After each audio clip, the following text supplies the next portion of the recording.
Welcome to another episode of Bright Headed Publishing Podiobook Book Club. I am your host, Kelly Morgan. Today I'm happy to welcome our newest member to the book club, visionary fiction author Rob Springer. Rob is here today to talk about his debut novel, Organ Pipes of the Soul, which was 19 years in the making. I'm so excited that he decided to join the book club, share his journey, and talk about his book. Welcome to the podcast and to the book club, our newest member, author Rob Springer.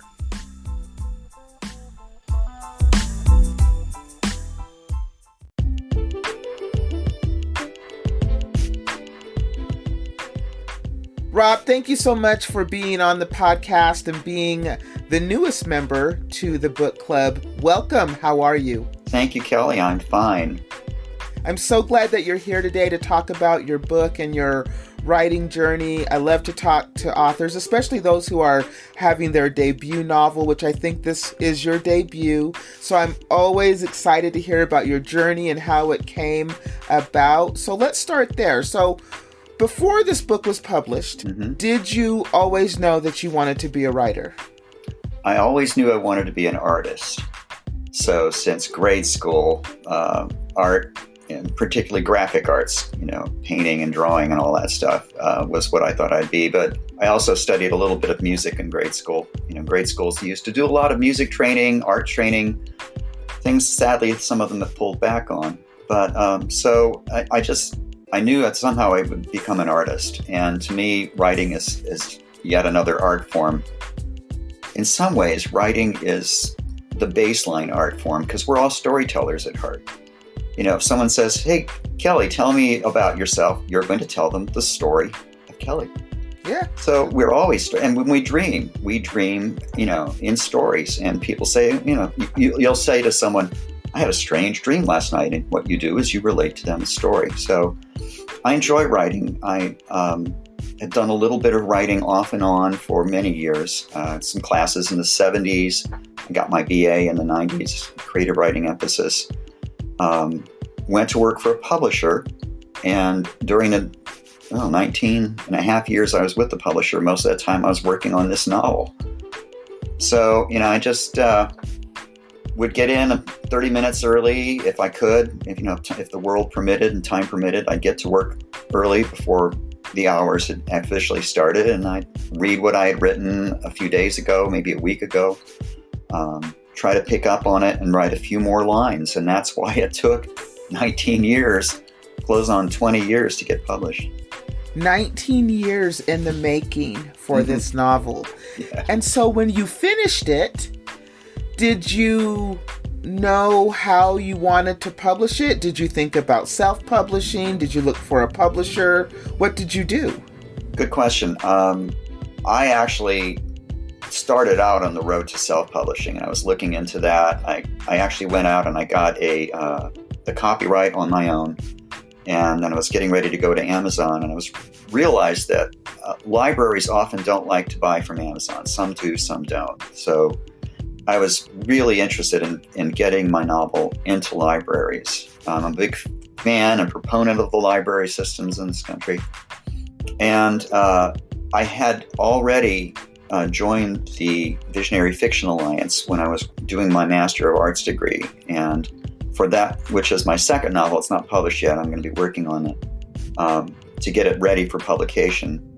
I joined the Visionary Fiction Alliance, and I was looking at their website, and Aaron Yeagle, the publisher of Vizia Fiction, was doing a call for fiction writers. So I sent him the first chapter, and he liked it, and I sent him the first 3 chapters. He said, "Send me the rest of the book." And we took it from there.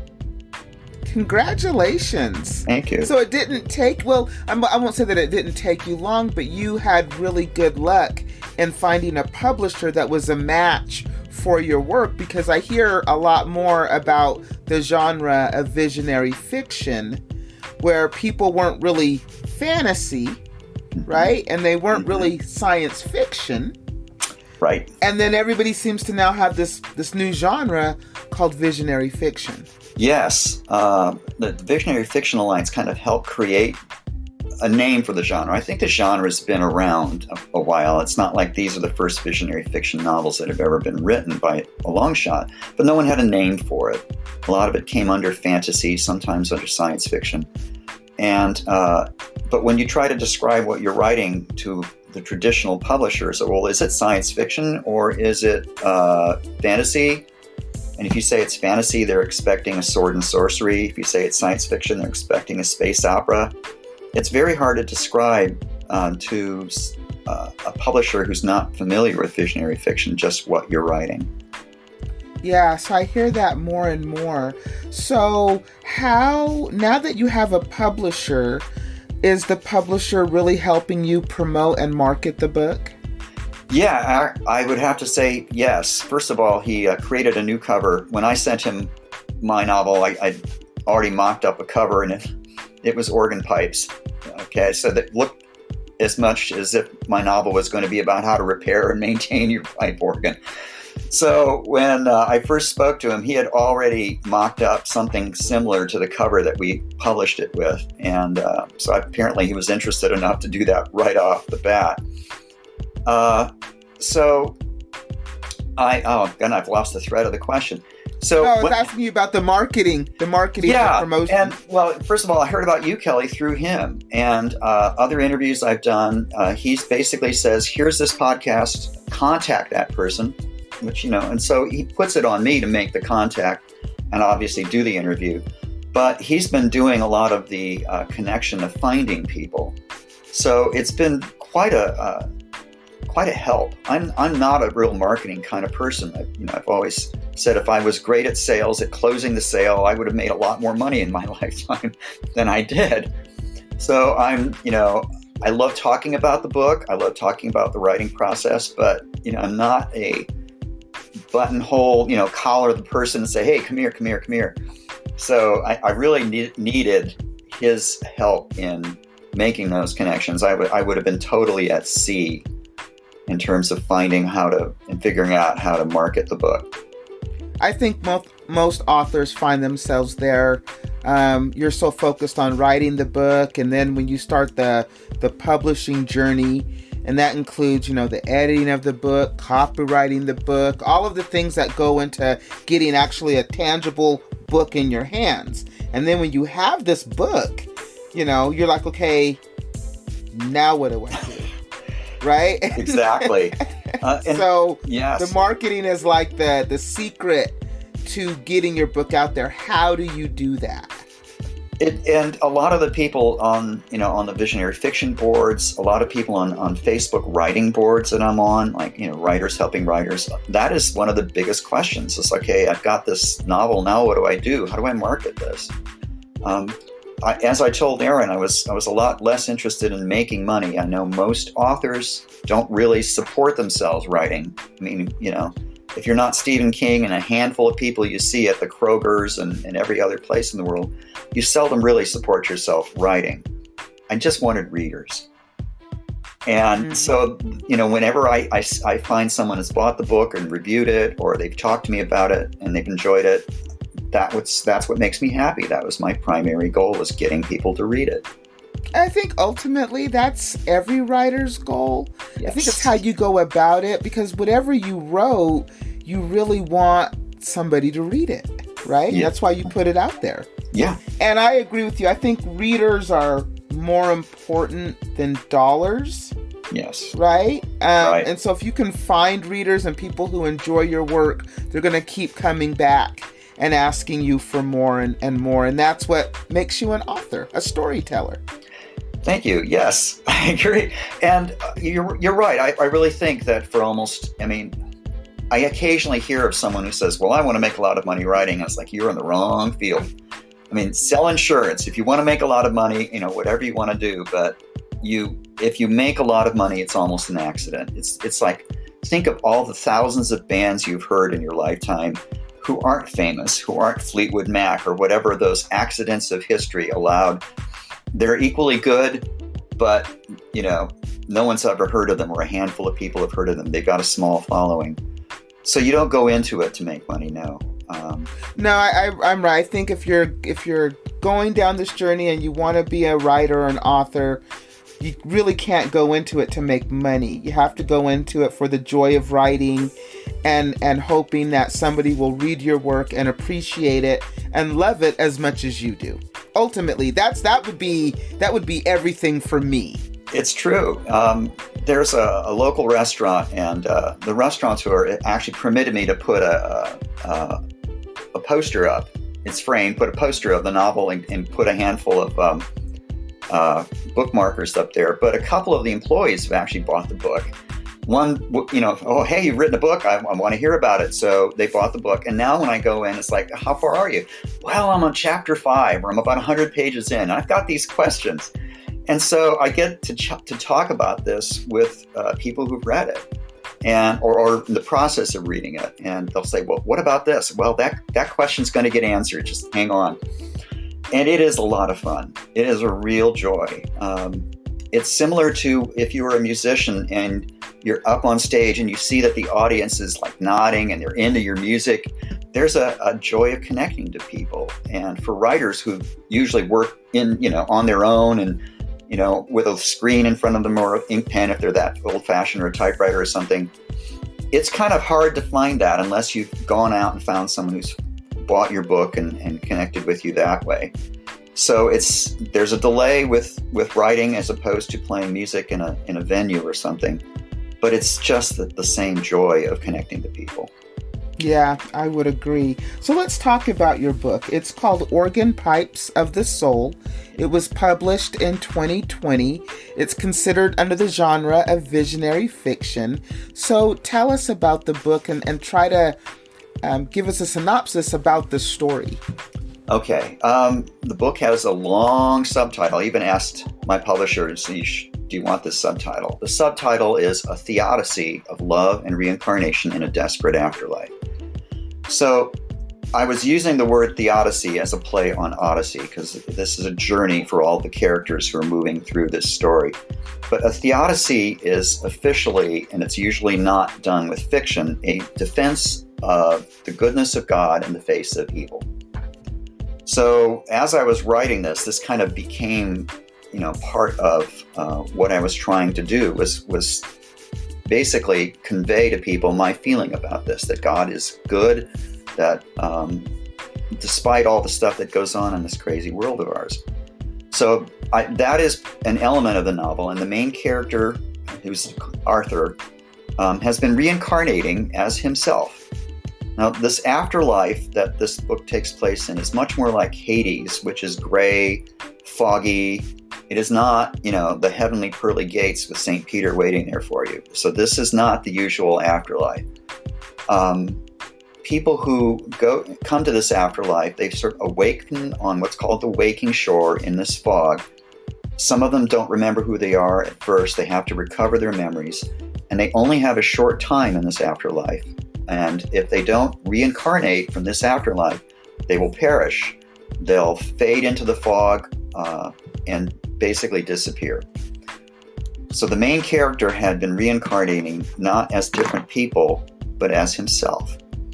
And this is really unusual. And this is the core of the novel. Because he's been reincarnating as himself, he's been able to do things in the afterlife. And for a long time, he takes all the credit for this. He thinks it's entirely his doing. So he's built stations where you can go to help you reincarnate. One of them is a museum. Another is a conservatory of music. There's an art gallery. And so people go to these various places. So in the conservatory of music, and that's where the second, there are 3 point of view characters. The second point of view character, Elle, who I'll get back to her in a moment. When she goes there, the way you reincarnate from this music conservatory is to basically play your heart out, and the audience applause, the joy of the audience hearing you play, sends you back home with more energy and everything than you would have had you just tried to do it by yourself. People who go to the library literally lose themselves into a book. And as they're reading this book, they sort of lose themselves. They fade out of the library and they fade into the real world, back what they call home. So there are different ways of getting home. Each of these is a different way of getting home. And Arthur had been building these things, and he's been reincarnating as himself, and for 30 lifetimes. And the reason he kept going back was to get it right. And the reason he kept getting it wrong was he would meet Elle when he was a young man, and he would not say anything to her, even though he really, really wanted to. So by not doing that, he then would go off. He would fight in World War I, because his era. His ship sinks, but he survives the sinking, and he lives to be a very old man, and his only companion in life, at the end of his life, is his dog, Bruno. In the 31st incarnation, he finally speaks to her. He says something to Elle, and they basically become a couple. This time he goes off to war, and his ship sinks, and he goes down with the ship. And because of this change, he arrives in the afterlife early. And instead of coming on the waking shore and taking the ferry boat across to the island, which is another thing Arthur had created, he swims ashore and doesn't remember who he is. So his journey is a discovery of who he is and how he is part of this afterlife. So as he's going along, he is told by a character, I have a name for him, but he's called Preacher by everybody. Preacher shows up very early in the novel, and you're supposed to come as you did in the old world with Hades. You're supposed to put coins on the eyes or a coin in the mouth. And the gatekeeper has decided to raise the fare from 2 coins, 1 on each eye, to 3, and no one's got enough, so he's been extracting their memories. The preacher shows up and begins handing out coins like a miracle. His pockets just keep filling with coins, and he's handing them out, handing them out, and handing them out. At some point, Preacher then helps Arthur heal somebody, and later in the novel, he reappears and he tells Arthur, "I've been sent by God to tell you he wants to see you." And Arthur finally decides, okay, I'm going to go with this guy. Maybe if God's there or not, I don't know, but he'll tell me whether Elle is in the afterlife, because he doesn't know Elle has arrived. And so Arthur goes off with Preacher. Before all that happens, the third point of view character early in the novel is Coyote. And this is the thing you often hear writers say, well, my characters write themselves into the story. Well, Coyote really did. I had written the entire novel completely, and it was probably 50,000 words or so. And I wasn't really happy with it. So I started completely from over again, keeping little bits of it, like chapter 1 with Arthur in the lighthouse. And in the 3rd chapter, the opening line, I just typed it out, was Coyote awoke with a hole in her heart. And it's very similar to what I ended up with. So this 3rd character, Coyote, arrived in my 2nd writing of the novel. And she ended up tying everything together. Coyote arrives in this afterlife out of place. She doesn't belong in the music conservatory. She doesn't belong in the gallery of art. She's not an artist or a musician. She was a warrior woman. She was a Marine state trooper, and she ends up with Border Patrol, where she gets shot and dies. So she wakes up in the afterlife, and she doesn't feel she belongs there. Coyote's someone who has a very poor self-image, and it's hard to accept the idea that anyone could love her. So her journey is to discover not only that she is essential to the salvation of this afterlife and making sure things happen correctly, that Arthur gets where he's supposed to go and things, but that she's worthy of being loved. And that's her story. So each of these 3 point of view characters who tell the story has some part of this long journey to the end of the book. That sounds like an amazing book. It really does. Is this a standalone? Is it a series? What are you thinking about? At the moment, I have to say it's a standalone. I do have a sequel that I've been working on with Coyote and a character that or if you want to call her love interest, Joshua, who is the guide at the lodge. But I haven't pursued that completely, because I really want to take my 2nd novel, my thesis, my MA thesis novel, which was something I got in my 60s, right? I got my MAs in my 60s. So to get that one because it's more complete, right? And I want to get that one ready and send it off to Aaron and see what he thinks of it, and then be able to concentrate on this sequel that I had with Coyote.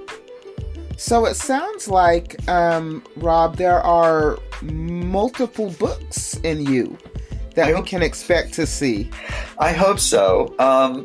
The second one I wrote for my Master of Arts, but it started with a pamphlet. Okay, first of all, this novel, 510 pages, started with a t-shirt or a sweatshirt, I can't remember, that said, "Heaven is a library," or "Like a library." And I turned that into about, it might have been 5 pages, it might have been a little more than that, a short story in a writing class I was taking to kind of grease the gears, because I hadn't written anything in years after I got my BA. The teacher didn't like it. He called it a tidy little conceit, which basically, and then offered no feedback on it beyond that. So luckily for me, when the class ended, 3 of the people from that class, one is a professional writer of nonfiction, but he also writes the best fiction of any fellow writer I've come across. It was really good. Another was someone who had a Master of Arts degree in fine arts and creative writing, but never taught for whatever reason. And the third person had never written anything. So we had this mix, and they were hearing me as I went through that first version of it without Coyote, and gave me feedback on it. So this one started with this little sweatshirt. The second one started with a pamphlet that I did, and just sitting in my office, imagining what would happen if you woke up and someone said, "You've been dead and you've been resurrected from the dead, and here's a little pamphlet that explains what that's all about." So, because if you think about it, if everybody is resurrected from the dead, where are all the Babylonians? I mean, how are you going to communicate with the Babylonians? You're just walking around with this mix of people. It'd be a total cacophony.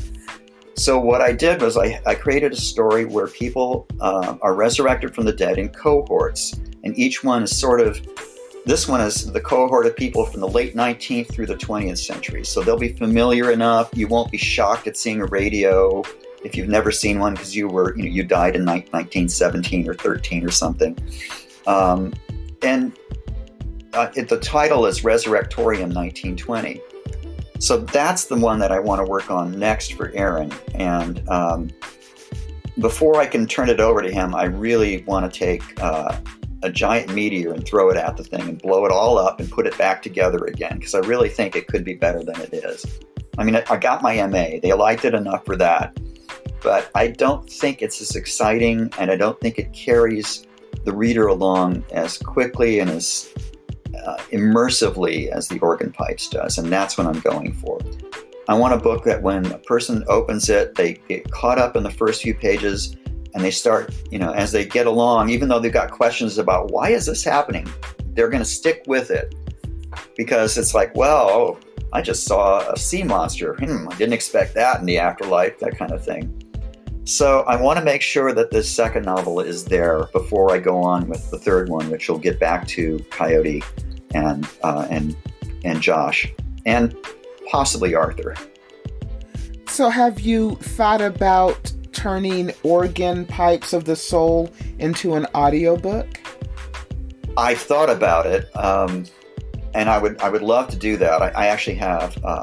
I've read some chapters a little bit aloud. And that's kind of between, it's Aaron has to look at it and go, okay, I'm going to be investing my money as publisher in this audiobook. And so I need to get enough sales for him to justify that. And that's just one of those practicality things. The other thing is there's enough music referred to in here. I would love to have an audiobook that had, when Elle is listening to or playing a piece of music, to have a few bars at least of that appear.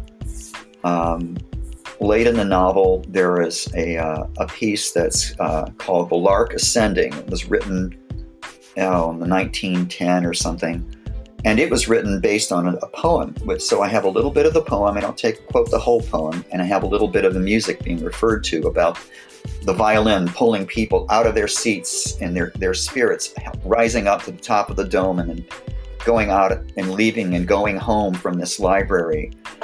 And I would like the reader to be able to hear a little bit of that music so that, they can more easily imagine it happening.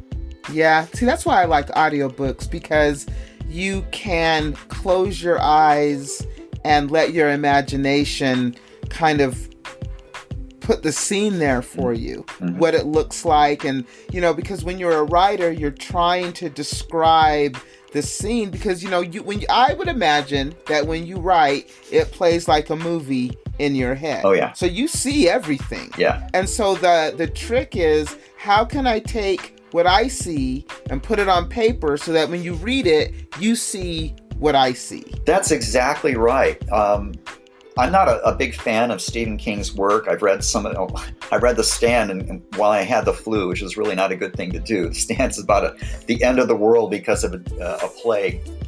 But he has one of the better books on how to do writing. In his book on writing, he talks about writing as a telepathic connection between you and your reader. And he says the worst thing you can do is drop that. If you drop the signal. So you want to give the reader enough information that they can follow along, but you don't want to overload them. The reader actually, and this is something a lot of writers, especially if they're new at this, they don't realize that the reader is going to do some of that for you. Yes. So if you give them too much information, they're like, okay, I already picture this living room. I don't need to know what color all of the bindings on the bookshelf are. The chair is red. Is that important? And you can go overdo it. So you have to trust that I've given the reader enough information that they can picture this in their heads, just as I have when I'm writing it. But not so much that they're like, okay, come on, get on with it. Let's get to the story. Too much information, too much background information. Yes. And I think that's where a lot of writers get stuck, because they want you to visualize the scene, but where do you pull back? Right. You have to give the reader a little bit of leeway, because they're going to be using their imagination to bring your book and your characters to life in their minds. Exactly. Yes. Right? Yeah. So, and that is a fine balance. And I think the more that you write, the better that you get. And just the joy of telling stories. Oh, yeah. I do love telling stories. I love short stories. Short stories are so different from novels. And as a writer, for me, when I'm going to write a short story, I usually awaken at, either in the middle of the night or early in the morning. And I know that there's a short story that the muse, if you want to call her that, has loaded into my brain. I'll literally write them in one setting. It could be, 5 pages, 10 or 15 pages. It doesn't matter. I'll sit there all day. If it's longer, it stays loaded in your brain for a while, but a novel doesn't stay loaded that way. It's hard. You have to get back into that and reload it into your brain, especially when you're first writing it. After you've written the whole story, and you can go back and reload it into your brain and go, oh, yeah, I need to add this because now the reader doesn't know, why is this happening or something. So there's these two main categories of writing: the plotters who plot it out, and they've got everything, now this is going to happen. And they can write quickly once they've got their plot, but I'm just not like that. I wasn't like that for nonfiction in school either. I'm a seat of the pants writer. The teacher says, here is the theme that we're going to be writing on for this semester. When the final paper is ready to go, I just okay, and I'll sit down and write it. And the novel was that way. I kept having to upload it into my head. So it got easier after I'd written it and gone through the entire thing. And I went through this novel multiple passes, adding things, taking them out, moving things around a little bit. Until it was really fully loaded in my brain and I could picture everything. But I still had to remember the reader, and what are they going to know and what are they going to see when they do this. So. Yeah, I think that's a really key point of writing. So I'm glad that you actually finished the book, Rob. I thank you for spending time with me today and sharing and talking about the book and being the newest member to the book club, as I said before. And that means, because now that you are an official member of the book club, you are welcome to come back at any time and talk about the next book. So when you get that next book out there And I expect you to reach out to me so that you can come back and talk about it and share it with the listeners. I truly enjoyed speaking with you. Again, tell us the name of the book and where we can find it. The book is The Organ Pipes of the Soul, a theodicy of love and reincarnation in a desperate afterlife. It's available on Amazon, and you can read the first 3 chapters as well as buy the book at theorganpipesofthesoul.com. All the information will be in the podcast description so that you can go out and get Rob's book. Rob, thank you so much for being here with me today. I truly appreciate it. I can't wait for the second book, and then you can come back and share with us about that as well.